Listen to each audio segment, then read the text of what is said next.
Good morning ninth वाले बच्चे। सिद्धि हिंदी विद्यालय के इस ऑनलाइन क्लासेस में आपका हार्दिक स्वागत है।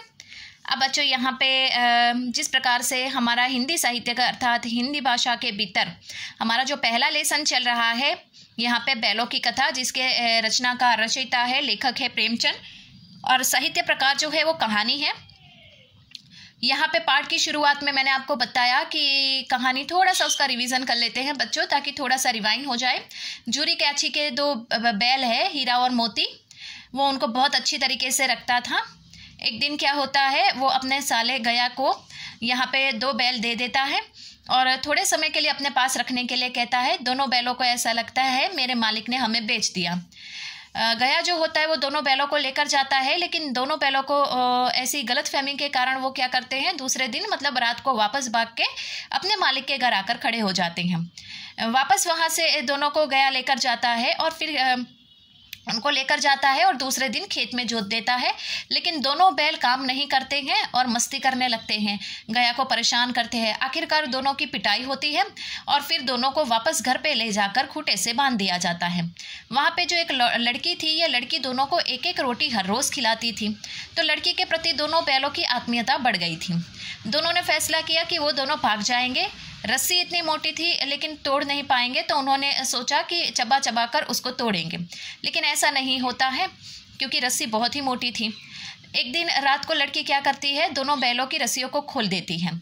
दोनों बैल भाग जाते हैं और अंधेरे में भागते भागते दोनों दिशा भ्रमित हो जाते हैं और किसी सुबह तक वो देखते हैं तो किसी और जगह पहुंच जाते हैं। नया गांव, नए खेत, नए लोग। दोनों बैल भूखे थे, आखिरकार दोनों मटर के खेत में घुस जाते हैं और पेट भर मटर खा लेते हैं। फिर वहाँ पे मस्ती करने लगते हैं। ठीक उसी समय वहाँ पे एक अड़ियल सांड आ पहुँचता है और उसके साथ दोनों किस प्रकार से व्यवहार करते हैं उसका यहाँ पे वहाँ से हमारा देखना बाकी है। ठीक है, अब यहाँ पे भागना कायरता है तो फिर यही मरो। बंदा तो 9 2 11 होता है और जो दौड़िए, तो फिर कोई उपाय सोचो जल्द। उपाय यही है कि उस पर दोनों जने एक साथ चोट करें। मैं आगे से रगेदता हूँ, तुम पीछे से रगेदो। दोहरी मार पड़ेगी तो भाग खड़ा होगा, मेरी ओर झपटे। तुम बगल में उसके पेट में सिंग घुसेड़ देना।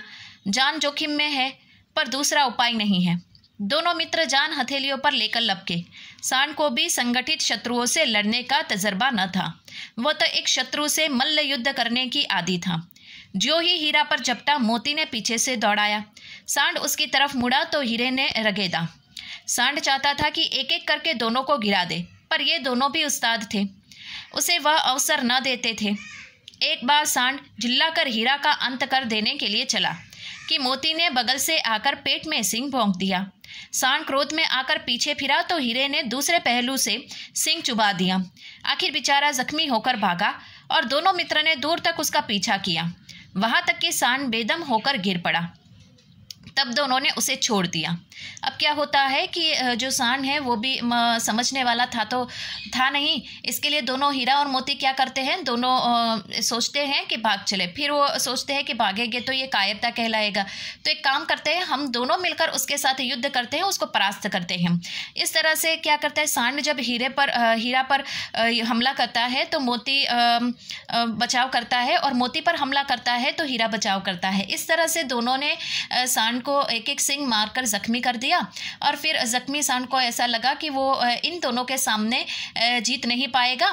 इन दोनों को के साथ अगर अकेले युद्ध करता तो दोनों को गिरा देता, लेकिन दोनों को साथ में हराना मुश्किल है। आखिरकार वो जख्मी हो जाता है और भागता है। दोनों हीरा और मोती उस सांड के पीछे भागते हैं। भागते हुए वो सांड जो है वो बेहोश हो जाता है, गिर पड़ता है। तब जाकर दोनों उसका पीछा करना छोड़ देते हैं। अब वहां से थोड़ा और आगे बच्चों, दोनों मित्र विजय के नशे में झूमते चले जाते थे। मोती ने अपने सांकेतिक भाषा में कहा, सांकेतिक यानी इशारों की भाषा में, मेरा जी तो चाहता है कि बच्चा को मार ही डालूं। हीरे ने तिरस्कार किया, गिरे हुए बैरी पर सिंग न चलाना चाहिए, यह सब ढोंग है। बैरी तो ऐसा मारना चाहिए कि फिर ना उठे। और अब घर कैसे पहुंचेंगे यह सोचो, पहले कुछ खा ले तो सोचे। सामने मटर का खेत था ही, मोती उसमें घुस गया। हीरा मना कर रहा पर उसने एक ना सुनी। तभी 2 ही 4 घास खाई थी कि 2 आदमी लाठियां लिए दौड़ पड़े और दोनों मित्रों को घेर लिया। हीरा तो मेड़ पर था, निकल गया। अब यहाँ पे क्या होता है कि दोनों यहाँ पे हीरा और मोती दोनों की यहाँ पे जीत होती है और दोनों खुशी के मारे नाचने झूमने लगते हैं। फिर दोनों यहाँ पे कहते हैं कि भाई चलो अच्छी बात है। मोती कहता है कि चलो हम जीत गए, कोई बात नहीं, लेकिन ये सोचो कि हम घर कैसे जाएंगे। तब यहाँ पे हीरे ने तिरस्कार करते हुए कहा कि भाई घर तो जाएंगे किसी न किसी तरीके से। अब यहाँ पे मोती कहता है कि तुमने मुझे क्यों रोका उसको मारने से, उसको हम मार ही डालते। यहाँ पे फिर वापस यहाँ पे हीरा जवाब देता है जो सहनशीलता और धीरज का प्रतीक है, शांति का प्रतीक है। तो वो कहता है कि किसी बैरी के ऊपर भी इतना मतलब अत्याचार नहीं करना चाहिए, चाहे वो हमारा दुश्मन क्यों ना हो। दोनों को घर जाना था लेकिन जाएंगे कैसे, ये सोच में पड़ जाते हैं। आखिरकार मोती यहाँ पे कहता है कि वो बाद में सोचेंगे, पहले मुझे भूख लगी है, मैं कुछ खा लेता हूँ। ऐसा कह के वो मटर का खेत था, वो वापस उसमें घुस जाता है। हीरा उसको बार बार मना करता है लेकिन वो नहीं सुनता है। अभी तो उसने मटर खाना शुरू ही किया था, उतने में 2 लाठियाँ लिए 2 इंसान जो फसल की रखवाली कर रहे थे वो दौड़ के आ जाते हैं और दोनों को वहाँ पे हीरा और मोती दोनों को घेर लेते हैं। अब वहां से थोड़ा और आगे बढ़ते हैं बच्चों। मोती सींचे हुए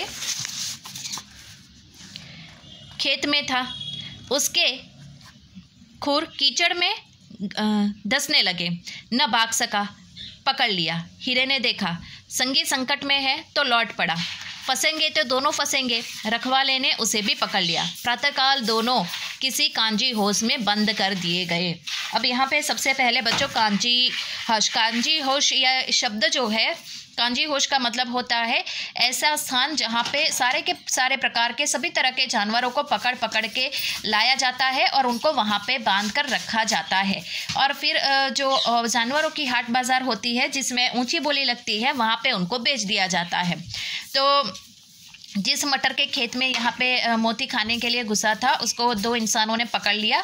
हीरा बहुत दूर खड़ा था, उसने देखा कि उसका जो मित्र है वो परेशानी में है, संकट में है, तो आखिरकार वो भी वहाँ पे पहुँच जाता है और वो भी पकड़ा जाता है। तो इस प्रकार दोनों ही पकड़ में आ जाते हैं और जैसे ही सुबह होती है तो दोनों को कांजी होश यानी जहाँ पे तरह तरह के जानवरों को पकड़ कर ले जाते हैं, वहाँ पर दोनों को ले जाया जाता है और वहाँ पर बंद कर दिया जाता है।